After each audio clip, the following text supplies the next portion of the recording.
नहमदुहु व नुसल्ली अला रसूलिहिल करीम, अम्मा बाद। अरबी का एक मकूला है, अस्सायु मिन्नी वल इत्मामु मिनल्लाह, कि कोशिश करना हमारा काम है और कामों की तकमील अल्लाह रब्बुल आलमीन के कब्ज़े कुदरत में।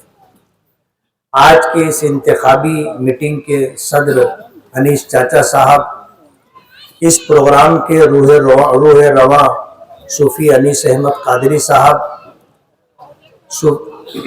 यूसुफ इलियास साहब, मेरे बुजुर्गों और दोस्तों और अजीज बच्चों, 20 नवंबर 2024 को महाराष्ट्र का इलेक्शन होना है और एक चरण में होना है। पूरे महाराष्ट्र में 20 नवंबर 2024 को ही इलेक्शन होगा। महाराष्ट्र में MIM ने 14 उम्मीदवार खड़े किए। आज मुसलमानों के लिए अगर पूरे मुल्क में गली से लेकर दिल्ली तक पार्लियामेंट में अगर कोई आवाज उठाता है तो वो बैरिस्टर असदुद्दीन ओवैसी साहब है। बगैर किसी डर, बगैर किसी खौफ के कानून के जानने वाले हैं, कानून के दायरे में रह करके बात करते। पूरा पार्लियामेंट मुंह देखता रहता है, कोई उनका कुछ बिगाड़ नहीं सका।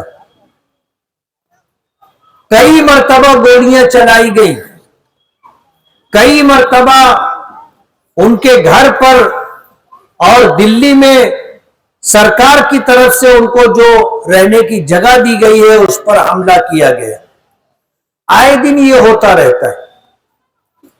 दीगर पार्टियों में जो मुसलमान है कोई आवाज नहीं उठाता, सब खामोश रहते।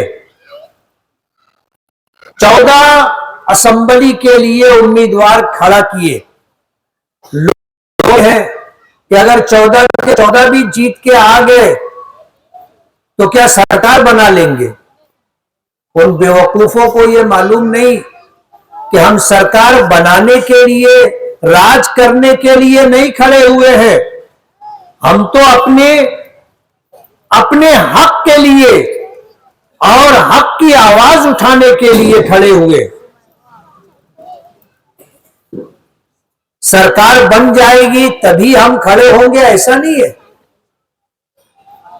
हम तो कुछ और मकसद लेकर के चल रहे हैं और हमारा मकसद यह है कि संविधान ने जो हमें हक दिया है वो हक हमें मिलना चाहिए। और इस मुल्क में इस्लाम और मुसलमानों के खिलाफ जो आवाज उठती है, जो कानून बनाने की कोशिश की जाती है, उससे मुसलमानों को और इस्लाम को बचाना है। आप देखो, अभी सरकार ने वक्फ तरमीमी एक्ट बिल लाया। आज हिंदुस्तान के अंदर 2 लाख एकड़ से ज्यादा जगह हमारे आबा व अजदाद ने, अमीरों ने, गरीबों ने, नवाबों ने वक्फ की। और वक्फ कहते हैं अपनी मिल्कियत से निकाल कर किसी चीज को अल्लाह की मिल्कियत में दे देना, इस नियत के साथ कि इसकी असल बाकी रहेगी और इससे नफा सब उठाते रहेंगे। यह वक्फ है। और पूरी दुनिया में इस्लाम का यह कानून जारी और सारी है। हिंदुस्तान पर मुसलमानों ने 800 साल से ज्यादा हुकूमत की। मुख्तलिफ इलाकों में नवाब रहे, उनके वज़रा रहे, उमरा रहे। अल्लाह ने जिसको नवाजा और जिसको नवाजने के बाद अल्लाह ने तौफीक दी, उन्होंने मस्जिद के लिए जगह वक्फ की, मदरसों के लिए जगह वक्फ की, यतीम खानों के लिए जगह वक्फ की, आम मुसलमानों के दीनी दुनियावी मसाइल हल हो उसके लिए जगह वक्फ की। आज सरकार ये चाहती है कि वो सारी औकाफ की जमीनें हड़प कर ले। कानून ऐसा बनाने की कोशिश कर रहे हैं कि मुसलमान वक्फ को वक्फ साबित न कर सके। पुरानी मस्जिदें हैं जिनको बने हुए 200, 300, 400, 500 साल हो गए, उनके कागजात कहां से मिलेंगे 500 साल पुराने? सरकार की नीयत खराब हो गई है हमारी वक्फ की जमीनों पर। अगर इसके खिलाफ किसी ने सबसे पहले आवाज उठाई पार्लियामेंट में तो वो बैरिस्टर असदुद्दीन ओवैसी है। हम मुसलमानों के लिए लड़ते हैं, मुसलमानों के हुकूक के लिए लड़ते हैं, सरकार बनाने के लिए नहीं, मिनिस्टर बनने के लिए नहीं। वरना हमको तो जब 5 साल पहले चुन करके आए थे उस वक्त भी हमको लालच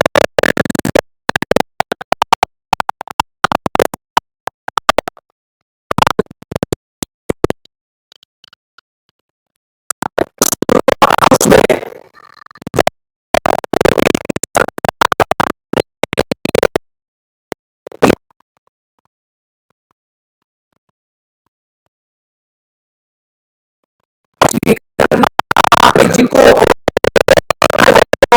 तो सब खड़े हो गए। 4-5 आदमी बैठे रहे, उनमें एमआईएम के 2 एमएलए, एक मैं और एक फारूक शाह भी थे। हम नहीं खड़े हुए। स्पीकर ने हमसे कहा कि आप क्यों बैठे हो? हमने कहा कि हम सरकार को सपोर्ट नहीं कर रहे, हम तटस्थ है, गैर जानिबदार हैं, हम वोट नहीं करेंगे। कहने लगे खड़े हो जाओ, आप भी वोट कर दो। हमने कहा कि नहीं, हम वोट नहीं करेंगे, बैठे रहे। जब वोटिंग हो गई और 145 एमएलए पर सरकार बननी थी, 177 एमएलए थे, महाविकास आघाड़ी की सरकार बन गई। उसके बाद जब बैठे तो फिर मैंने हाथ उठाया कि मुझे कुछ कहना है। स्पीकर ने हैरत के साथ देखा कि ये पहला दिन है, अभी सरकार बनी है और सबसे पहले बात करने के लिए ये मौलाना हाथ उठा लिया है। उसने इजाजत दी, मैं खड़ा हुआ और खड़े होने के बाद मैंने सबसे पहले जो चीफ मिनिस्टर बने थे उद्धव ठाकरे साहब, मैंने उनको मुबारकबाद दी कि आप अमली सियासत में पहली मर्तबा आए, आपने इलेक्शन लड़ा, एमएलए बने, हाउस में आए और चीफ मिनिस्टर भी बन गए। आप बहुत बहुत मुबारक हो। और मैं सरकार को मुबारकबाद दूंगा कि महीनों गुजर गए चुनाव होने के बाद, सरकार नहीं बन रही थी और पूरे महाराष्ट्र में किसान खुदकुशी कर रहे थे, पावर लूम पर बंदी थी, पूरा महाराष्ट्र परेशान था कि हम जाएं तो किसके पास जाएं, बात करें तो किससे करें। कम से कम आपने सरकार बनाई, आपको मुबारक हो। और तीसरी बात मैंने ये कही थी कि हमने आपको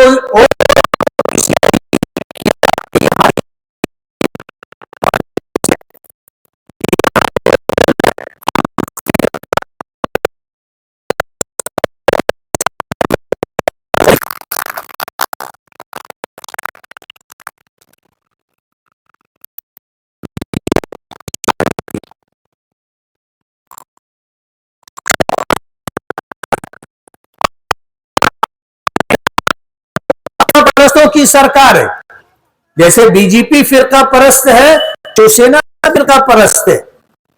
हमने जिस तरह बीजेपी को सपोर्ट नहीं किया तो हम उस सरकार को भी सपोर्ट नहीं करते जिसमें फिरका परस्त पार्टी शामिल है। यह हमारा पहला दिन था, वरना हमको तो कहा जा रहा था कि आप हमारे साथ आ जाओ, करना कुछ नहीं है, गिनती होगी, सिर्फ हाथ उठाना है, आपको मिनिस्ट्री मिल जाएगी।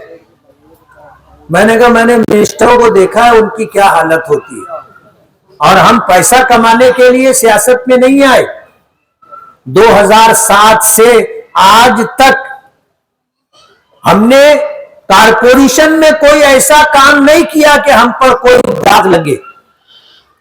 हमने कोई ठेकेदारी नहीं की, ना हमने की, ना हमारे घर के किसी बच्चे ने की, ना खानदान के किसी शख्स ने की। हम रोटी रोजी के लिए सियासत में नहीं आए। हम तो शहर का नाक नक्शा बदलना चाहते थे।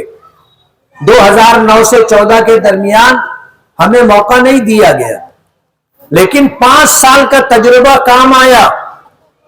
2014 में इलेक्शन हारने के बाद हमने जो किया हमारा रब जानता है। 2019 का इलेक्शन उन लोगों के सामने जीते जो कहते थे कि मुफ्ती साहब कहीं हमारे साथ दौड़ में नहीं है, 50,000 वोट से हराएंगे। आप लोगों ने साथ दिया था, हम 38,000 वोटों की लीड से चुन करके आए और हमने आपसे वादा किया था कि चुन करके आने के बाद शहर का नाक नक्शा बदलेंगे। 499 करोड़ रुपए का बजट मालेगांव के लिए लाए। मालेगांव की तारीख में कोई बजट नहीं लाया और कॉर्पोरेशन की जो जिम्मेदारी थी टैक्स देने वालों की गलियों बनाना, गटर बनाना, पीने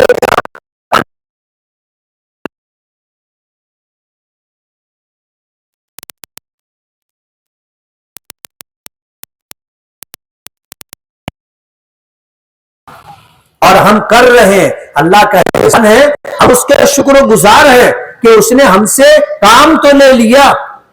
करने वाली जात अल्लाह की है, ये उसकी हमने काम किया। तो मिनिस्टर बनना हमारा मकसद नहीं है।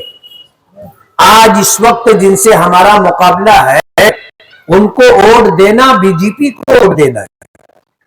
अभी आपने तफसील सुनी, हमने इस को ओपन किया, आश्कारा किया कि ये निफाड़ गए। अजीत दादा पवार से अलग से मीटिंग किए। जब वो तस्वीर हमको मिली तो हमने उसको शामनामे में छपवाया कि ये अपना सब प्रोग्राम तो डिक्लेयर करते हैं सोशल मीडिया में, इसी तरह अखबारात, प्रिंट मीडिया में, इसे क्यों छुपा करके रखा। मालूम पड़ा कि उनकी जो है मीटिंग में साजबाज हुई। हम आजाद चुन करके आएंगे तो तुम्हारे साथ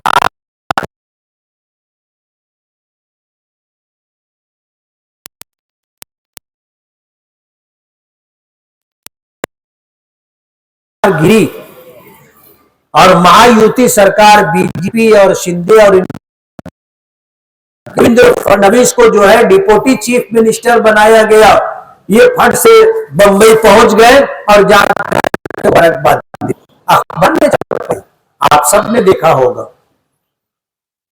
अजीत दादा पवार के साथ इलेक्शनी फंड लेकर के हमारे साथी सब 50 उड़ाते, को भी उठाकर उसकी कोई औकात नहीं, उसको 50,000 दे दिए, उसको इतना दे दिए, उसको उतना दे दिए। अब जाहिर बात है हलवाई की दुकान पर नाना जी का फातिहा है तो कहां अपना कुछ लगने वाला है। पैसा तो सब ऊपर से आया है ना। अगर घर का पैसा होता और मेहनत मजदूरी से कमाया हुआ होता तो इनको पता चलता। लेकिन मैं आपको एक बात और बता दूं, अगर भगदड़ मच गई है, उनके अंदर भगदड़ मच गई है और हालात ऐसे हैं,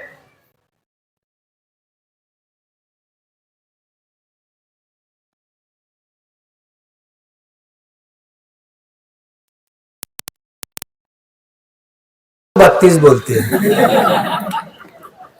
उनके घर के लोग बोलते हैं, नाम ही रख दिया उसका 32 तारीख। अभी कैसा फरवरी का महीना 4 साल में एक मर्तबा 29 का हो जाता है, लेकिन कोई महीना 32 का होता ही नहीं है। इनका नाम 32 तारीख रखा गया है, जिसका ले लिए कभी दिया नहीं। तारीख देते 32 और 32 तारीख आती नहीं तो देने का सवाल ही पैदा नहीं होता। ये आज से उन्होंने हाथ रोकना शुरू कर दिया है और भगदड़ मच गई। लोग जिस तरह हमारे पास आ रहे हैं, हमें अंदाजा हो गया कि हवा का रुख क्या है। इन्होंने हार तस्लीम कर ली। पहले ये बोलते थे इलेक्शन हो जाने दो, तुम्हारे घर आऊंगा, सुना है ना आपने, बोले तुम्हारे घर आऊंगा। अभी इलेक्शन हुआ भी नहीं, जुमा के जलसे में हमारे एक साथी को, जिसने हमारे साथ बहुत मेहनत की थी, उसको उठा करके ले गए और शहर के बाहर ले जा करके उसको बहुत मारा। ये बौखलाहट है, ये बौखलाहट है। कहते ना खिसियानी बिल्ली खंबा नोचे, इन्होंने नोचना शुरू कर दिया। इनको अपनी शिकस्त दिखाई देने लगी है, हार दिखाई देने लगी। इसलिए आज इस इंतखाबी मीटिंग में मैं आपको यह पैगाम देना चाहता हूं कि पार्लियामेंट का इलेक्शन हमने मुल्क भर के अपने अकाबिरीन उलमा की बात को समझ करके एक तारीख बनाई मालेगांव में, कि बीजेपी को मालेगांव सेंट्रल में 5000 वोट भी नहीं मिली, और सेकुलर उम्मीदवार, चाहे नाम का ही सेकुलर हो, हमने उनको 2 लाख वोट दिए। कितनी वोट? 2 लाख वोट हमने दिए। और ये मामूली बात नहीं है, गली से लेकर दिल्ली तक इसका चर्चा है कि मालेगांव के लोगों ने वोट जिहाद किया। क्या किया? वोट जिहाद। मुझे ईदगाह पर कहना पड़ा कि भाई जिहाद अरबी जुबान का लफ्ज है और ये इस्लामी मफहूम रखता है। हम बताएंगे ना जिहाद किसको कहते हैं कि तुम बताओगे। बोलो, कभी बोलते लाओ जिहाद, फिर शुरू किए लैंड जिहाद, अब ये और जिहाद लेकर के आ गए। मालूम नहीं कौन कौन सा जिहाद लाएंगे। मालेगांव के लोगों ने तारीख बनाई है और बीजेपी के लोगों में हलचल मच गई कि ये क्या है। 2 लाख वोट दे रहे हैं एक कॉन्स्टिट्यूंसी के लोग, और आपको उसका क्रेडिट जाता है कि उसको 1,95,000 से ज्यादा वोटों की लीड थी। लेकिन मालेगांव के लोगों ने 1,98,900 के करीब वोट दी, उसकी सारी लीड खत्म हो गई और शोभाताई बच्चाओ 3,500 वोट से चुन के आ गई, 3,800 कुछ वोटों से चुन करके आ गई। एक तारीख बनाई है आपने। और बीजेपी जो ये कहती थी कि हमको मुसलमानों के वोट की जरूरत नहीं है, 2014 और 2019 में नाम के मुसलमान जो उनके पास गए कि यार हम तुम्हारे साथ हैं, तुम्हारा काम करेंगे, तो उन्होंने कहा कि हमको तुम्हारी वोटों की जरूरत नहीं है, तुमको जहां जाना है तुम जाओ और जिस पार्टी के साथ काम करना है करो। 2000 ये पार्लियामेंट का इलेक्शन,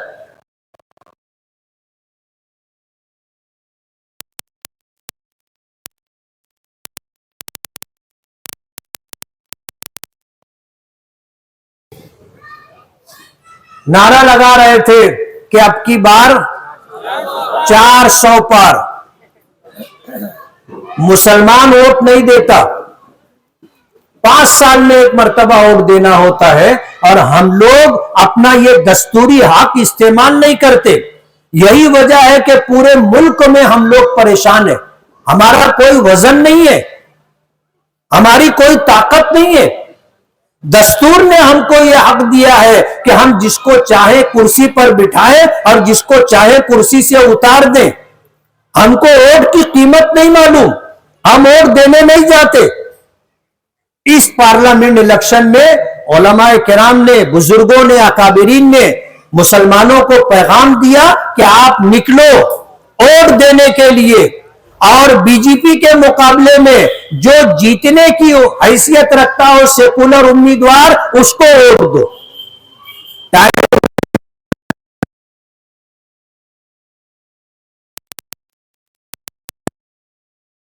इलेक्शन में 18% ज्यादा वोटिंग। कितने फीसद? पहले हम 50% भी वोटिंग नहीं करते थे ना। इस मर्तबा हमने 18% बढ़ा करके वोटिंग की। तो जो कहते थे कि अब की बार 400 के पार, वो 240 पे आके अटक गए। और आपको पता है कि नहीं पता है, मैं बता दूं कि ये 240 में 30 सीटें, 30 एमपी ऐसे हैं जो 100 वोटों से कम से जीते। कितने से? 100 वोटों से कम से जीते हैं। और 100 एमपी ऐसे हैं जो 1000 वोटों से कम से जीते। टाइम्स ऑफ ने इंडिया ने लिखा कि अगर मुसलमान 2% वोटिंग और बढ़ा देता, ये बीजेपी 100 पे आ जाती ना। कितने पे आ जाती?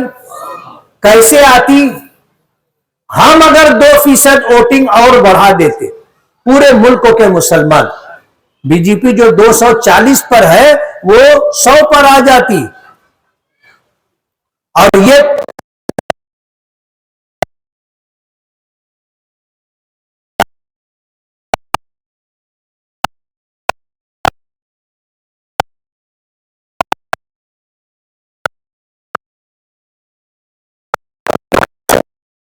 लिस्ट में हमारे नाम का होना,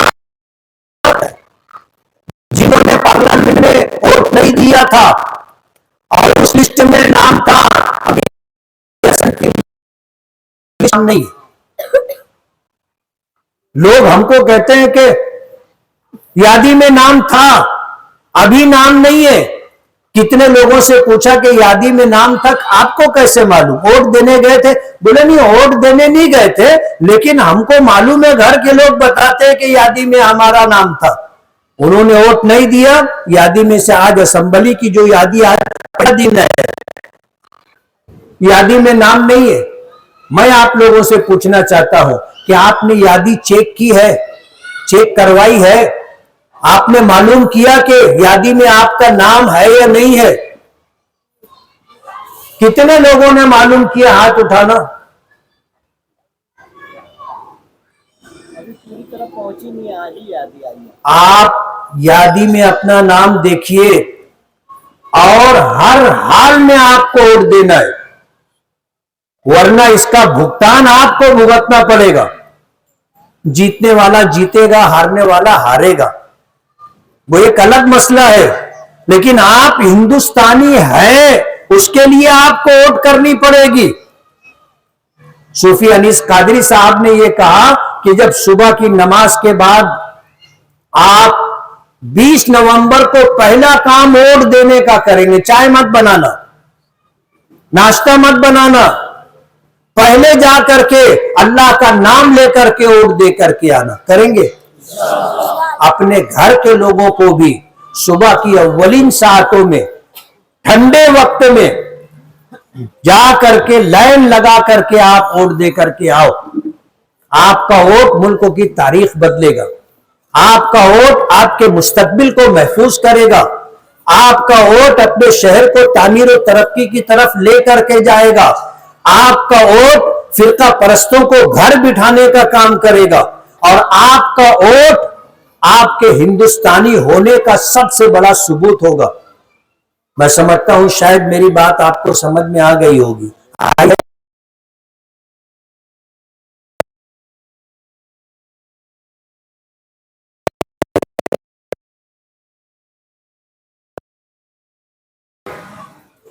जैसा मैंने बताया कि सरकार बनने के बाद हाउस में सबसे पहले किसने बात की थी? आपने। MIM के MLA ने बात की। वो हमारी बिस्मिल्लाह थी, और अल्हम्दुलिल्लाह 5 साल में जब जब मौका मिला हमने अपनी सनत के लिए, टेक्सटाइल के लिए, रोजगार के लिए, तालीम के लिए, बिजली के लिए, हर मौजू पर हमने बात की। महाविकास आघाड़ी की सरकार थी और सरकार ने ये बिल पेश किया कि मुसलमान इस साल अलामती कुर्बानी करे। कोई मुस्लिम MLA के लिए तैयार नहीं था। मैंने खड़े होकर के बात की थी कि हमारे मजहब इस्लाम में अलामती कुर्बानी का कोई तस्वुर नहीं, और हमारा मजहब जिस कुर्बानी को कुर्बानी कहता है हम वही कुर्बानी करेंगे। ये अलग बात है, जानवर की कुर्बानी, अलामती कुर्बानी नहीं।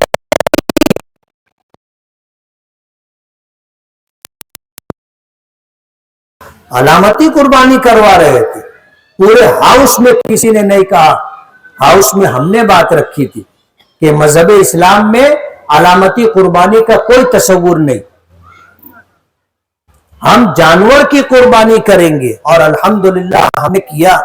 और मालेगांव में आपने देखा कि पूरे महाराष्ट्र में जो नहीं हुआ हमने मालेगांव में करवाया, वरना भिवंडी जैसे शहर के अंदर बछड़ा और गाय तो जाने दो, पड़वा और पड़िया भी नहीं काटने दिया गया ना।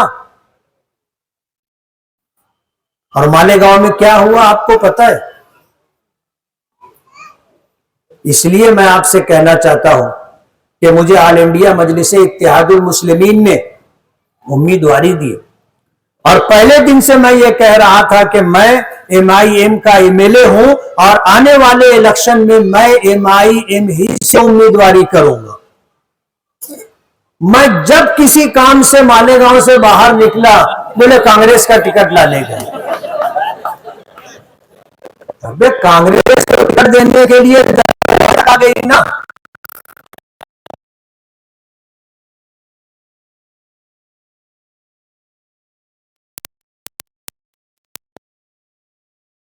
मुझको लोग बोलने लगे अब तुम कहीं जाओ मत। अबे बोले इनके चक्कर में आ गए, अपना काम कौन खराब करेगा।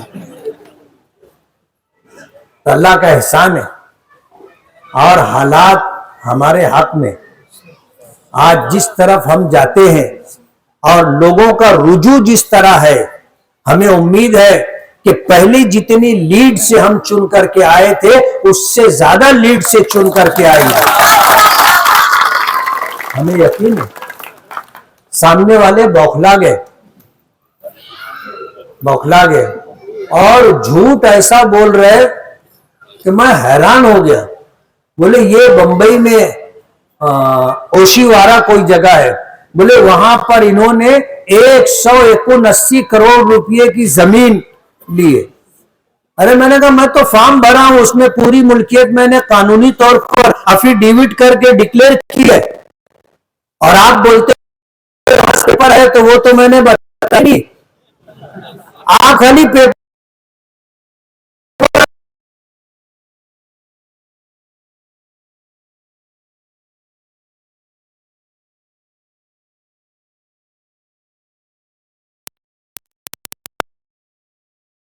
लगे कि ये 179 करोड़ रुपए की प्रॉपर्टी बंबई में बताई जा रही है, तो मैं नहीं था। मैंने कहा कौन बोला? बोले शेख हासिम। बोलो उसके मुंह में घी शक्कर, उसके मुंह में घी शक्कर। अल्लाह दे सकता है, उसके खजाने में कमी नहीं है। 179 क्या, वो लाखों करोड़ दे सकता है। ला उसके खजाने ला महदूद है। जब देता है तो छप्पर फाड़ के देता है। झूठ बोलो तो ऐसा बोलो कि कम से कम लोग समझ जाएं ये समझ रहे। जिस दिन स्क्रूटनी हो रही थी, छाननी हो रही थी, तो ले जाकर घर वापस आ जाता ना।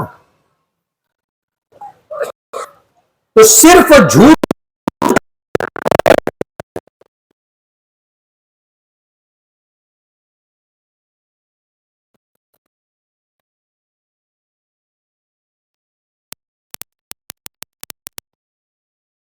अच्छी मीटिंग मुनक्किद की, और शायद खाने के साथ मीटिंग।